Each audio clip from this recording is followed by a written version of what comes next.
Ciao a tutti! Today I'm going to be making one of my favorite dishes, a classic Italian, pesce al sale, sea salt crusted branzino. Now let's get ready with the fish. Now I'm just going to pat dry the fish. I just rinse it. It's nice branzino, beautiful. When people ask me, where should I look for the fish? I always say, of course, always look for an happy fish. It has to be nice and bright. Also the eye should be nice and live. Sometimes when the eye is a little bit pale, that's no good. What's really important in this dish is to have a fish with the scale on. Very, very important because the scale protects the fish from the salt. Now, let's prepare the fish. Just going to cut the rosemary spring in half and dress the fish. We just need a little bit of rosemary flavor, not too much. That's why half spring, it's enough. Inside the cavity, that's it. That's all we need. Now we need the coarse sea salt. Some people, also, it's more scenic. They cover all fish, all of it. In this case, you need a bigger fisher to do that. But just by putting just a little bit at the bottom and some on the top, the flavor will be just perfect because also this fish is less than a pound. Now we'll just put the fish here. We can even put it close to each other. Usually I like to cover just the body part of the fish. I keep the heads out because by looking the eyes, I know if the fish is ready or not. When the eyes pops out, means the fish is ready.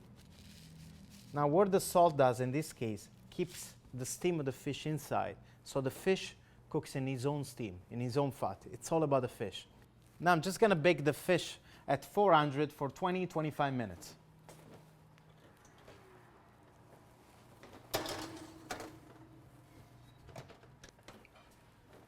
While the fish is in the oven, we're just going to make a little bit of olive oil and lemon sauce. I like as a dressing at the end. I'm just going to get a couple of lemons. Just going to cut them in half. I usually use my hands as a strainer. Some purists will also say, oh, you don't need to put a lemon on the fish. It takes some of the flavor away. I would say I might agree, but in a certain way, I like it with a little bit of olive oil and lemon. For me, adds a nice touch.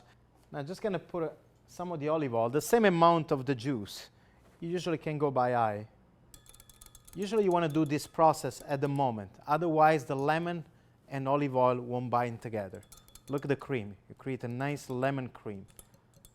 I'm just going to keep this aside and wait for the fish. Fish is ready. Oh, nice. Beautiful. As you can see, these eyes almost popping out. This popped out. That usually is a sign that the fish is ready. When we make this fish, one thing is really important. We don't want it overcooked or the fish will be dry. Now we're just going to let it cool a couple of minutes. As you can see, the scale of the fish protected from the salt. Now I'm just going to put this in a working surface. Now I'm just going to snap the head off and the tail as well with the help of a knife.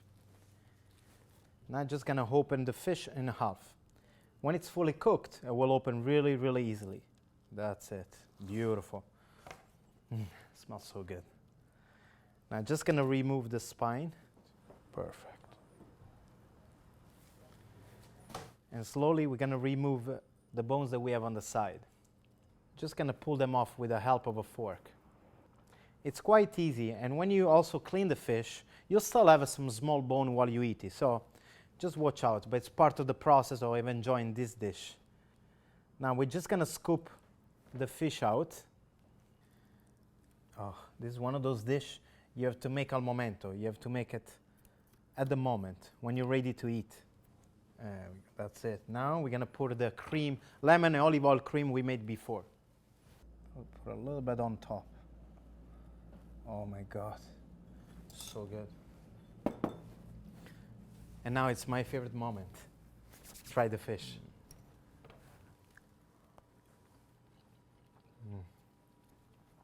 I would say in Italian, è un capolavoro. It's a masterpiece.